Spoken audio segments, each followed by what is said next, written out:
HD ಕೋಟೆ ಪಟ್ಟಣದಲ್ಲಿ ಹಮ್ಮಿಕೊಂಡಿದ್ದ ಜನರೊಂದಿಗೆ ಜನತಾದಳ ಕಾರ್ಯಕ್ರಮಕ್ಕೆ ಆಗಮಿಸಿದ ಯುವ ಘಟಕದ ರಾಜ್ಯಾಧ್ಯಕ್ಷ ನಿಖಿಲ್ ಕುಮಾರಸ್ವಾಮಿ ಅವರಿಗೆ ಅಭೂತಪೂರ್ವವಾಗಿ ಬರಮಾಡಿಕೊಂಡರು. ಮುಖ್ಯ ರಸ್ತೆಯಲ್ಲಿ ಬೃಹತ್ ಗಾತ್ರದ ಹಣ್ಣಿನ ಹಾರ ಹಾಗೂ ಕೊಬ್ಬರಿ ಬೆಲ್ಲದ ಹಾರ ಹಾಕಿ ಮೆರವಣಿಗೆಯಲ್ಲಿ ಮಹಿಳೆಯರು ಕಳಸ ಹೊತ್ತು ಸ್ವಾಗತವನ್ನ ಮಾಡಿದ್ರು. ಪಟ್ಟಣದ ಸಂತೆಮಾಳ ಮೈದಾನದಲ್ಲಿ ಹಮ್ಮಿಕೊಂಡಿದ್ದ ಜನರೊಂದಿಗೆ ಜನತಾದಳ ಕಾರ್ಯಕ್ರಮ ಮತ್ತು ಸದಸ್ಯತ್ವ ನೋಂದಣಿ ಕುರಿತು ಜೆಡಿಎಸ್ ರಾಜ್ಯ ಯುವ ಘಟಕದ ಅಧ್ಯಕ್ಷ ನಿಖಿಲ್ ಕುಮಾರಸ್ವಾಮಿ ಕಾರ್ಯಕ್ರಮವನ್ನು ಉದ್ಘಾಟಿಸಿ ಮಾತನಾಡಿದರು. ಎಚ್ಡಿ ಕೋಟೆ ಕ್ಷೇತ್ರಕ್ಕೂ ಎಚ್ಡಿ ದೇವೇಗೌಡರಿಗೂ ನಿಕಟವಾದ ಸಂಬಂಧವಿದೆ. 2023ರಲ್ಲಿ ಕೆಎಂ ಕೃಷ್ಣನಾಯಕ್ ಅವರು ಜೆಡಿಎಸ್ ಪಕ್ಷದ ಅಭ್ಯರ್ಥಿಯಾಗಿದ್ದರೆ ಈಗಾಗಲೇ ಶಾಸಕರು ಆಗುತ್ತಿದ್ದರು. ಹಲವು ಕಾರಣಗಳಿಂದ ಟಿಕೆಟ್ ಕೈತಪ್ಪಿತ್ತು. 2028ರ ವಿಧಾನಸಭಾ ಚುನಾವಣೆಗೆ ಜನತಾದಳದ ಕಾರ್ಯಕರ್ತರು ಮುಖಂಡರು ಕೃಷ್ಣನಾಯಕರನ್ನ ಗೆಲ್ಲಿಸಿ ವಿಧಾನಸೌಧಕ್ಕೆ ಕಳಿಸುತ್ತಾರೆ ಎಂದು ಹೇಳಿದರು. ಇನ್ನು ಜೆಡಿಎಸ್ ಮುಖಂಡ ಕೆಎಂ ಕೃಷ್ಣನಾಯಕ ಮಾತನಾಡಿ 2018 ಮತ್ತು 23ರಲ್ಲಿ ಜೆಡಿಎಸ್ ಟಿಕೆಟ್ ಕೈತಪ್ಪಿದ್ದಾಗ ಬಿಜೆಪಿ ಪಕ್ಷದಲ್ಲಿ ನನಗೆ ಟಿಕೆಟ್ ನೀಡಿದರು. ತಾಲೂಕಿನ ಜನತೆ 50,000 ಮತ ನೀಡಿ 2ನೇ ಸ್ಥಾನಕ್ಕೆ ತಂದರು.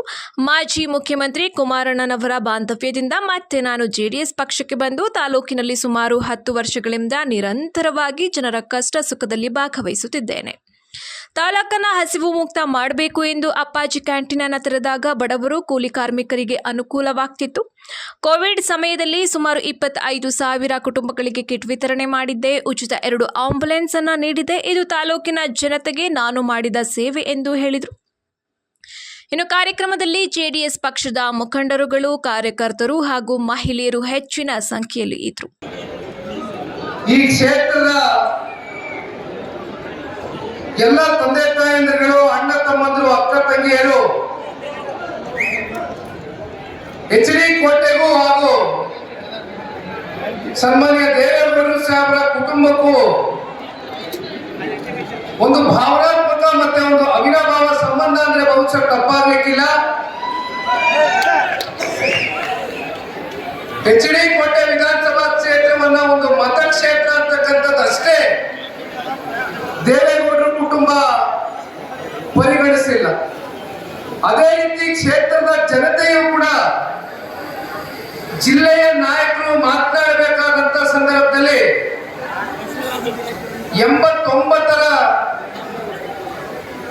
ಇಸ್ವಿಯಲ್ಲಿ ಆ ಒಂದು ಜನತಾದಳ ಪಕ್ಷದ ಒಂದು ವಿಧಾನಸಭಾ ಸಾರ್ವತ್ರಿಕ ಚುನಾವಣೆಯ ಸಂದರ್ಭದಲ್ಲಿ ಬಂದಂತ ಒಂದು ಫಲಿತಾಂಶವನ್ನ ಮತ್ತೊಮ್ಮೆ ಜಿಲ್ಲೆಯ ಎಲ್ಲ ನಾಯಕರುಗಳು ಮೆಲುಕಾಗ್ತಾ ಇರ್ತಕ್ಕಂಥದ್ದನ್ನ ಬಹುಶಃ ನಾವು ನೋಡುದು ವೇದಿಕೆ ಮೂಲಕ. ಅವತ್ತು ಜನತಾದಳ ಪಕ್ಷಕ್ಕೆ ಕೇವಲ 2 ಸ್ಥಾನಗಳು ಇಡೀ ರಾಜ್ಯದಲ್ಲಿ ಪಡೆದಂತ ಸಂದರ್ಭದಲ್ಲಿ ಒಂದು ಕಡೆ ವೇವ್ಗಲ್ಲು, ಇವತ್ತು ವೇವ್ಗಲ್ಲ ಬಂದಿಲ್ಲ, ವೇವ್ಗಲ್ಲು ಕ್ಷೇತ್ರವನ್ನ ಜನತಾದಳ ಪಕ್ಷಕ್ಕೆ ಆಶೀರ್ವಾದವನ್ನು ಮಾಡಿದಂಥದ್ದನ್ನ ನೋಡಿದ್ವಿ. ಜೊತೆಯಲ್ಲಿ ಎಚ್ಡಿ ಕೋಟೆ ವಿಧಾನಸಭಾ ಕ್ಷೇತ್ರದ ಪ್ರಬುದ್ಧ ಮತದಾರ ತಂದೆ ತಾಯಂದಿರುಗಳು ಅವತ್ತು ಆಶೀರ್ವಾದವನ್ನು ಮಾಡಿದಂಥದ್ದು ಬಹುಶಃ ಇಂದಿಗೂ ಕೂಡ ಒಂದು ಐತಿಹಾಸಿಕವಾದಂತ ಒಂದು ಕ್ಷಣ ಅಂತಕ್ಕಂಥದ್ದು ಈ ಸಂದರ್ಭದಲ್ಲಿ ನಾನು ಮರೀಲಿಕ್ಕೆ ಸಾಧ್ಯ ಇಲ್ಲ. ಆ ರೀತಿ ಯಾರೇ ಪಕ್ಷದಲ್ಲಿ ಬಂದು ಹೋದ್ರೂ ಕೂಡ ಪಕ್ಷವನ್ನ ಪ್ರೀತಿಸ್ತಕ್ಕಂಥ ವರ್ಗ, ಸನ್ಮಾನ್ಯ ದೇವೇಗೌಡರು ಸಾಹೇಬರನ್ನ ಆರಾಧಿಸ್ತಕ್ಕಂಥ ವರ್ಗ, ಸನ್ಮಾನ್ಯ ಕುಮಾರಣ್ಣ ಅವರ ನಾಯಕತ್ವವನ್ನ ಮೆಚ್ಚಿರ್ತಕ್ಕಂಥ ಒಂದು ವರ್ಗ ಇಡೀ ರಾಜ್ಯದಲ್ಲಿ ಯಾವ್ದಾದ್ರು ಇದ್ರೆ ಅದು ಮೊದಲನೇ ಸ್ಥಾನ ಎಚ್ಡಿ ಕೋಟೆ ವಿಧಾನಸಭಾ ಕ್ಷೇತ್ರದ ಎಲ್ಲ ನಮ್ಮ ತಂದೆ ತಾಯಿಗಳಿಗೆ ಈ ಸಂದರ್ಭದಲ್ಲಿ ಸೇರ್ಪಡೆ ಮಾಡತಕ್ಕಂಥದ್ದು ಈ ಸಂದರ್ಭದಲ್ಲಿ ನಾನು ಈ ಪಕ್ಷದ ಒಬ್ಬ ನಿಷ್ಠಾವಂತ ಕಾರ್ಯಕರ್ತನಾಗಿ ತಿಳಿಸಲಿಕ್ಕೆ ಬಯಸ್ತೇನೆ. ಕಳೆದ ಸಾರ್ವತ್ರಿಕ ಚುನಾವಣೆಯಲ್ಲಿ ಕೃಷ್ಣನಾಯಕರು ಜನತಾದಳ ಪಕ್ಷದಿಂದ ಚುನಾವಣೆಯನ್ನು ಸ್ಪರ್ಧೆ ಮಾಡಬೇಕಾಗಿತ್ತು. ಆದ್ರೆ ಅವತ್ತಿನ ರಾಜಕಾರಣದ ಕೆಲವೊಂದಷ್ಟು ಆ ಸನ್ನಿವೇಶಗಳು ನಮ್ಮ ಕಣ್ಮುಂದೆ ಒಂದಷ್ಟು ಬದಲಾದ ಅವತ್ತಿನ ಕಾಲಘಟ್ಟದಲ್ಲಿ ತಗೊಂಡಂತ ಕೆಲವೊಂದಷ್ಟು ನಮ್ಮನ್ನ ಪಕ್ಷಕ್ಕೆ ಕರ್ಕೊಂಬರ್ಬೇಕು ಅಂತೇಳಿ ಮಾತುಕತೆ ಆಯಿತು. ಅದೇ ರೀತಿ ಕುಮಾರಣ್ಣನವರು ನಮಗೆ ಕುಮಾರಣ್ಣವರ ನನ್ನ ಬಾಂಧವ್ಯ ಅದು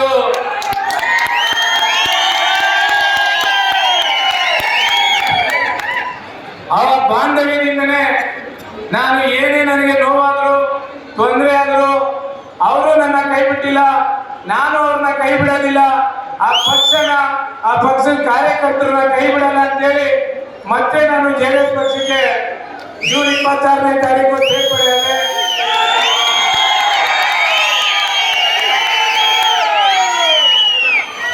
ಅದೇ ರೀತಿ ಕಚೇರಿಗೆ ಬರೋ ದಿನವೂ ನನಗೆ ಅದ್ದೂರಿ ಸ್ವಾಗತ ಕೋರಿದ್ರಿ, ಎಲ್ಲ ನನಗೆ ಪ್ರೀತಿ ತೋರಿಸಿದಿರಿ.